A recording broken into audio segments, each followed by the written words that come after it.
In the world of property renovation, Caulk is going to be your friend. It's certainly my best friend. It makes up for all my mistakes that I've made throughout the last 6 months or so working on this project. And today we're going to have a little chat about 4 different types of Caulk and in what scenarios you want to use them, including this one at the end here, which you might not have seen before.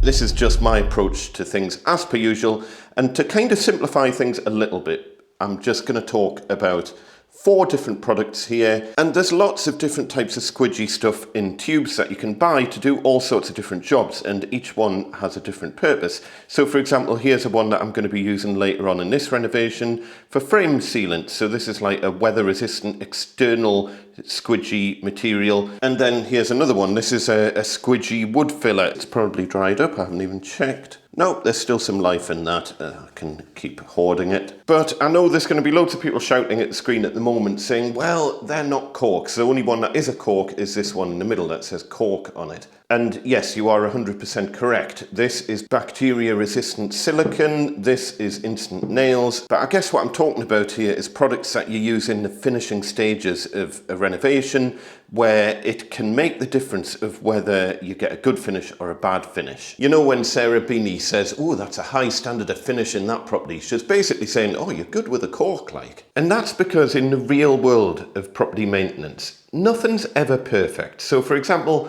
in this house, these skirting boards and the wall at the bottom here is in a right state. And that's just the way that it's been for like hundreds of years. I mean, to be fair, this wall has been replastered and the plasterer made a bit of a hash over where it joins up to the skirting board. But even if you go around rooms where the walls haven't been replastered, it still looks like that. But I do think this is a topic worth talking about because it can make the difference of whether a property looks good or bad. As you walk into a room, your eyes naturally get attracted to kind of gaps and cracks in walls. So if you kind of work your way around the property and get rid of as many little gaps and cracks as possible, that's what creates a good standard of finish. That's what your eye is getting drawn to. And to get rid of all these little gaps and cracks pre-decorating, I use Caulk. Now, I'm going to kind of instantly move this one out the road because we've talked about silicone a million times. This is the stuff that you would use around a bath or a shower. Essentially, this is a gap filler for wet areas that you don't want to go mouldy. So for the minute, it's these 3 and different scenarios that we're going to use them in. And really, the main thing you need to think about is, are you going to be painting over it at any stage? Just keep that in the back of your mind as we talk through all these different scenarios. So whenever I'm doing caulking of any description, I like to have 3 things to hand: some blue roll, damp cloth and a filler knife. And you'll see different situations that I'm going to use those in. For this little bit of trim here, first of all, I've only got 1 nail. Oh no, I've got 2 little nails holding this in, but you know, it's behind a door. Is there a risk it could get kicked off or anything like that? So all I'm going to do is put a little bit of the instant nails. Now this stuff, I love the Everbuild instant nails. I must have used about 50 tubes of it on this renovation. But the thing I like about this is that it doesn't shrink in the way that Caulk shrinks. And I'm going to talk more about shrinkage in a minute. So all I'm going to do is do a very small bead across the top here, just to fill that gap. And it also will help to secure this little bit of trim onto the wall. I mean, you can see what state the wall's already in. You know, houses aren't perfect. And if you sit in any house 2 inches away from the skirting board and have a look at what state the walls are in, you know, you have to kind of set a bit of an expectation of how perfect you want things to be. Most people aren't this close to a wall. And this isn't finished. Remember, this hasn't been decorated at all. We're just gap filling at the minute. So that bit has had the instant nails, mainly because I don't want it to shrink back and I want it to help attach that bit of trim onto the wall. The instant nails is paintable. It works a bit like Caulk. The nice thing about it is that it doesn't shrink, but the downside is that it's not as nice to work with as Caulk. It's much more sticky. Although it is water-based, it doesn't wash off as easily as normal water-based Caulk. So just bear that in mind when you're using it. But it's kind of, let me try and show you on my hand. Hopefully you can see what that looks like. So it's a very kind of sticky material. Not the sort of stuff that you want to be like rubbing anywhere near like finished flooring or carpets or anything like that, because it will make a bit of a mess. But it does come off with water, but not in the same way that caulk comes off with water. You'll just get the hang of it when you use the two products. You'll see the situations where one kind of wins over the other. So for example here, we've got a little gap, just a tiny gap coming down here. I'm going to use caulk for that rather than this stuff, because when I smooth that down, it's probably going to end up getting on the floor, and the caulk will easily wash off the floor. This is a bit more of a challenge to get off the floor because it's so sticky. So for these little gaps, I'm just going to use caulk. For the micro gap over the top of this, I'm just going to use caulk. In fact, I'll do it now and you'll see what I mean.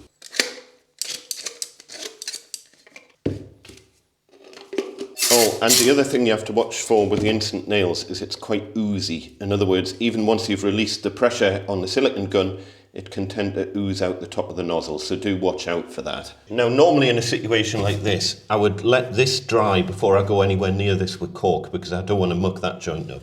But on the basis that it's behind a door and everything here is a complete mess anyway, I don't particularly care. So I'm just going to run a tiny kind of micro bead of caulk across the top here. And it just gets rid of that little gap, and let's just smooch a bit in here. It's a bit tricky to get access because of where the camera is, but I think it'll be all right. So I'm just going to kind of smoosh this in with my finger. Less is more with this sort of stuff. Don't put too much on.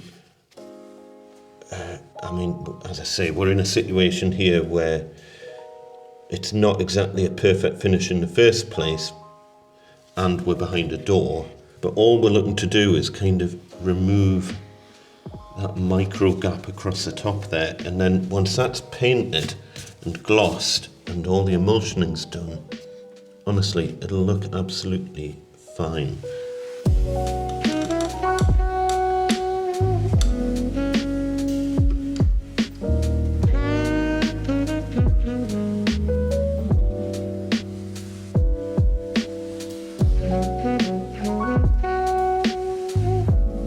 The big thing to remember here, what I was talking about before, is are we going to be painting this? Well, yes, this is going to all be glossed, the wall's going to be emulsioned, so a caulk is the correct product to use here. You would never use a silicone in situations where you're going to be painting it, because you can't paint over silicone. The paint just cracks and it'll eventually come away completely. The only situations where you should use silicone is in areas where you're definitely never going to be painting it.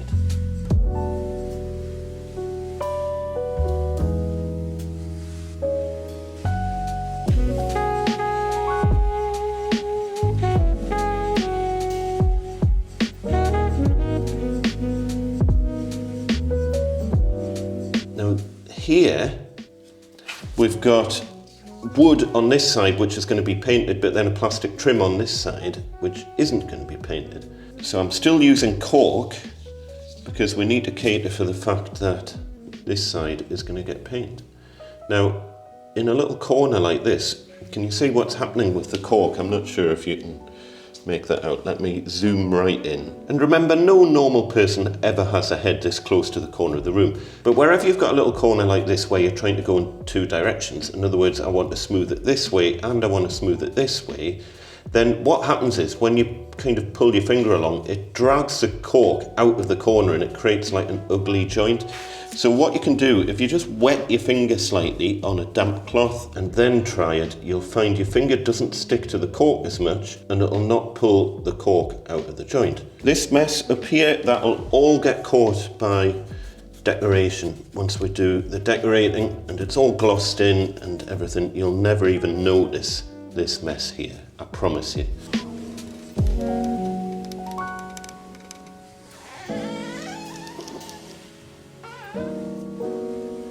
I'm wanting a nice neat edge against the plastic. The wall, I don't care because it's getting painted and we'll be cutting in down that edge, but what I don't want is extra caulk going onto here that doesn't need to be there. So as you draw your finger down, if you just rotate your finger very slightly away from this edge. So if I don't want caulk going on that edge, then as I come down, I'm rotating my finger like, I guess I'm rotating it anti-clockwise. And that just means that any excess caulk ends up going on the wall and not on the unit. You get a much neater edge. Works for silicon and all sorts of things, if you can't be bothered to use a Fuji tool. So working our way around this edge here, again, it's a tiny, tiny gap. So a bit of caulk there, tiny bit around this where there's a bit of filler, bit there, micro bead along the top. Oops. And then smooth that in with my finger, but just make sure you're not missing any like gaps or anything. But what you don't want to do is create a curved joint, because that just looks a bit rubbish. So you want to like really shove your finger as close into that corner as you can. But the advantage with caulk shrinks as it dries. So that means even at the moment, if it is very slightly curved, as it shrinks, it'll pull itself into that joint, and that very, very slight radius that's there from my finger will more or less disappear. Once it's decorated, you'll not see anything. It's a right mess up here. There's nothing I can do about that. It's just how the plaster has left it, unfortunately. But I've got some spare caulk on my finger. I'm just going to rub that in there. Now, I know in different parts of the world, caulk will go by various different names. It's all kind of much of a muchness. It's a water-based, very slightly flexible filler that you can paint over. But again, if we look at the consistency of this, and you compare it to the adhesive that I was showing you before, you see, this is much less sticky. And if I get a damp cloth, you see, it literally, you can just rub it off with a damp cloth. It's completely water soluble. Until it's dry. Once it's dry, it's not. But we're going to be painting over the dry caulk anyway. But as you can see, it just comes straight off. So it's a much easier product to deal with than your adhesive-based products that you might use as a pseudo caulk. But as I say, the situation that you have to deal with caulk is that it shrinks. So if you use caulk as a big gap filler, it might look perfect when you're putting it all in, but the following day you'll find that it's all kind of sunk back into the gap and it just looks like an absolute mess. So caulk is no use as a deep gap filler. Caulk is also no good for filling holes from nails. So for example here, where I've just used my nail gun, as the caulk dries, it'll sink back into the nail hole and you'll just be left with all these little blobs all around, like kind of little concave gaps where the caulk has just sunk back. So for gaps like that, I prefer to use a proper wood filler, like a 2-part filler. I tend to use like this if I'm wanting white, or I use the decor fill stuff that I've talked about before, which is more of a grey kind of colour. And I know what you're thinking, if Instant Nails doesn't shrink, then why not use this to fill all the little nail holes? Well, the disadvantage of Instant Nails for something like that is that you can't really sand it. It's still slightly flexible, so it doesn't sand very well. So I prefer to use a sandable filler, either a proper wood filler or easy fill or something like that. So here's another good one. I've just done some Instant Nails along the top of this joint, mainly because I've only got one brad nail holding this in place, this whole assembly, which is kind of CA glued together. And the reason I've only got one brad nail is that if I brad into this tiny little piece here, it's almost certainly going to break. So all I've done is I've popped some glue in to help hold this bit of trim on. Otherwise I would have just caulked it, but the glue will be a bit stronger. And then we've got this little gap at the back here. But this gap here is a bit too big for caulk. Caulk will sink back into that. So I'm going to use Instant Nails in that situation, just to get rid of that little gap there. Again, once it's all painted, it's going to look beautiful. I will promise you that. There'll be a trim going across the front here, so you'll never see that. So it's all about just thinking, what's the final product going to look like?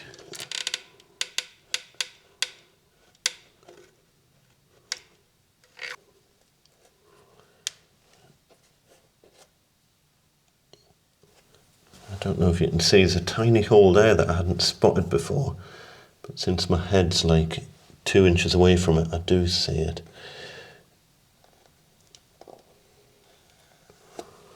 And I know for a fact there will be people who will comment on this video, the people who just have to pick fault in everything in the world.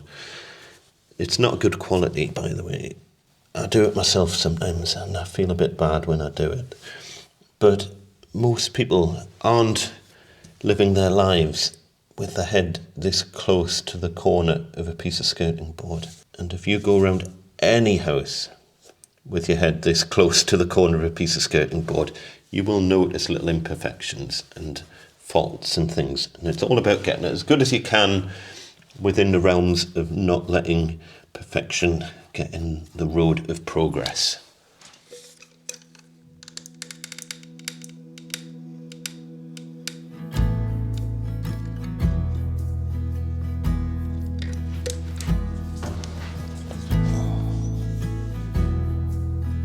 Again, little bits like this, micro gap. I mean, this is all glued together, but it would be nice to just remove any sign of that little joint there. I'll just smoosh a little bit. I would normally do this with Caulk, but I've got this adhesive to hand. This little gap here, I'm going to do with Caulk. You see how it's like oozing out the top of the tube? So just watch out for that.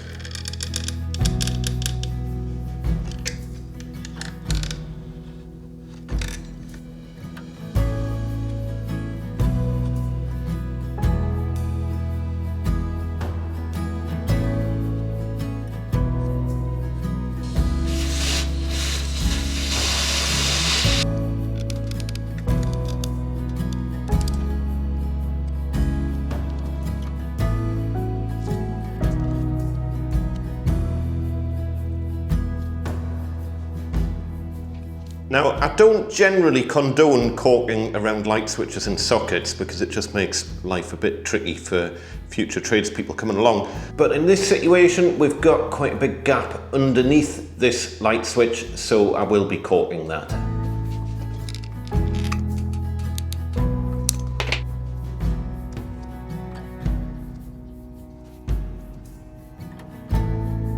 So we've talked about using bacterial resistant silicone in wet areas, and we've talked about using Caulk or construction adhesive for gap filling in areas that are going to get painted. And by the way, do make sure you always paint Caulk once it's dry because it will yellow quite quickly. But what do you do in an area where you've got a PVC to PVC joint? You don't really want to be using Caulk because the Caulk will turn yellow and you're not going to be painting it, and you don't really want to be using a bacterial resistant silicone because it's not going to be getting wet. Well, this is where a product such as Silly-Rub LMN comes into play. LMN is low modulus neutral. In other words, low modulus basically means it's quite flexible, and since it's neutral curing, it doesn't give off that horrible kind of vinegar smell that you get from normal silicones.